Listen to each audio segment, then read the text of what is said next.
Well there, ladies and gentlemen, boys and girls, just like I would do on the first Wednesday of every month for the community poetry open mic reading space where I would read material from brand new book releases, I am keeping this spirit alive of this open mic that shut down because of the pandemic. Sniff.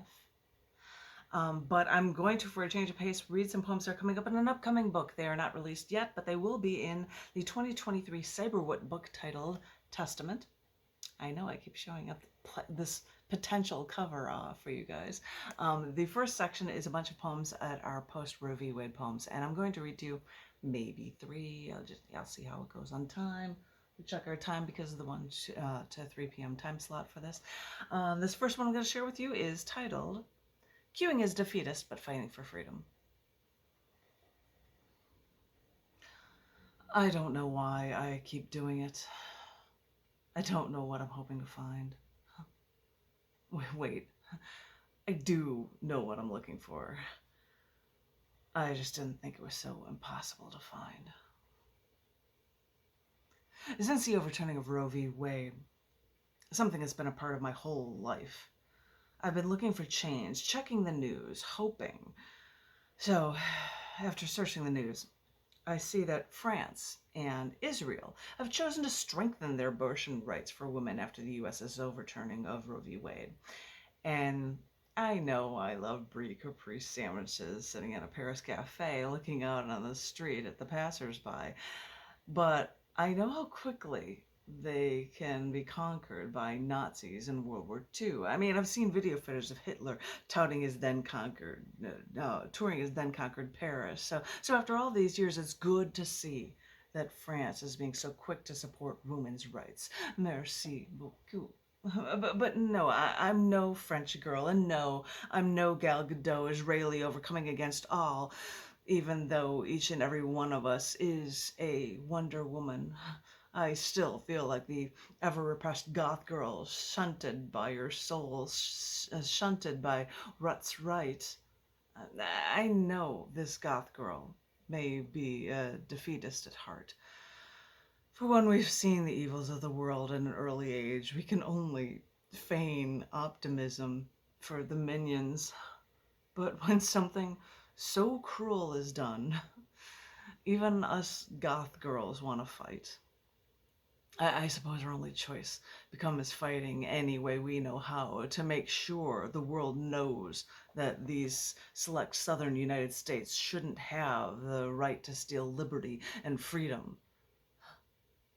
Now, most of us now find our way to fight somehow, anyhow, whichever way, how, to regain our once and future rights. Okay, ladies and gentlemen, boys and girls, that was the first one. I think I'm going to share with you three poems that are on the first section of the post-Roe v. Wade poetry section of the 2023 CyberWit.net poetry book that's going to be out, titled Testament. And I'm sharing with you all on the same theme, all these similarly themed poems. Oh no! I'm going to share with you one that talks more straight up science. I was still going to see what is the next one it's telling me to share. I am going to share with you a poem that goes in between sections. I'm not sure if it's after this section 1 or section 2, but this is a cool science one. For people who know me, I do my science stuff. This is a poem I hope you enjoy called Ultimately, the Goddamn Particle. This is part 1, the history lesson. The theory of how the Big Bang started to create matter, evolve, well, it goes a little something like this. The theory is that all the universe's energy was created from this massive explosion from relative nothingness.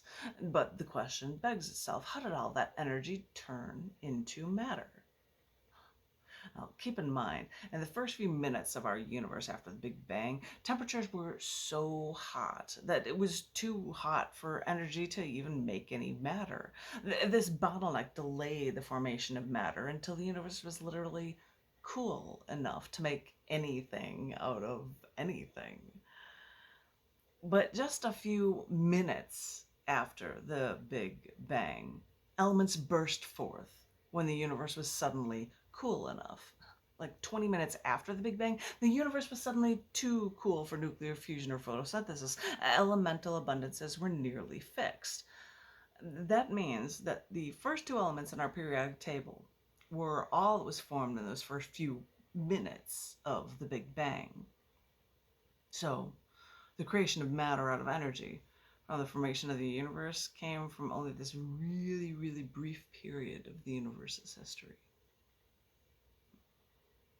Part 2. The science lesson. Now, scientists postulate theories, like the Big Bang, and feverishly devise ways to prove or disprove postulations. But how do you prove how matter was formed in the universe? Well, scientists propose that a Higgs field is an invisible field of energy throughout the entire universe. They deduce that the Higgs boson is a particle in the field which interacts with any energy passing through the Higgs field. With that interaction, particles of energy, massless particles, they trade a photon for a boson, energy for mass, to pass through. If they're right, this Higgs field in the beginning of the universe created matter.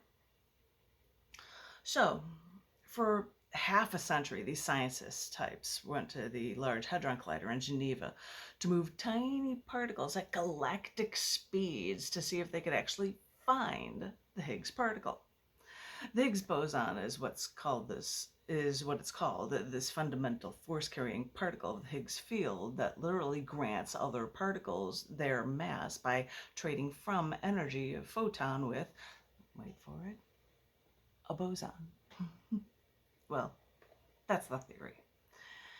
As I said, these science types were searching for this elusive particle that would explain what helps create mass, completing that standard model of particle physics, which you know is kind of a big deal since our universe wouldn't exist without mass. Since the Higgs boson only existed in the high energy conditions of the early universe, they needed the LHC to make some serious energy to prove their theory, which they did in 2012, some 50 years after the rise of this theory. But in that time, this Higgs particle gained the moniker the God particle, which has left science and religion and the masses trying to tie religion and science. Okay, maybe scientists didn't tie them together, because the only reason why that moniker stuck was after Nobel Prize-winning physicist Leon Lederman wrote a book about it in the 1990s, titling it The Goddamn Particle, poking fun at the difficulty in finding it. This was the title of the book, and it was wildly popular for a book about physics. But publishers didn't like that title, so they changed it to the God particle. And this really didn't please scientists, and it further muddied real scientific work by marring it with religion. But if you search enough for the info, the entire truth really is out there, if only you know where to look.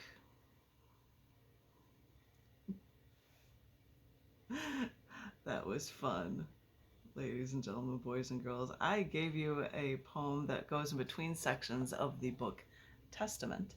Testament. Say it with me now. Testament. It is not released yet, but it is a book that has multiple sections. That was a poem that goes in between sections, I believe. But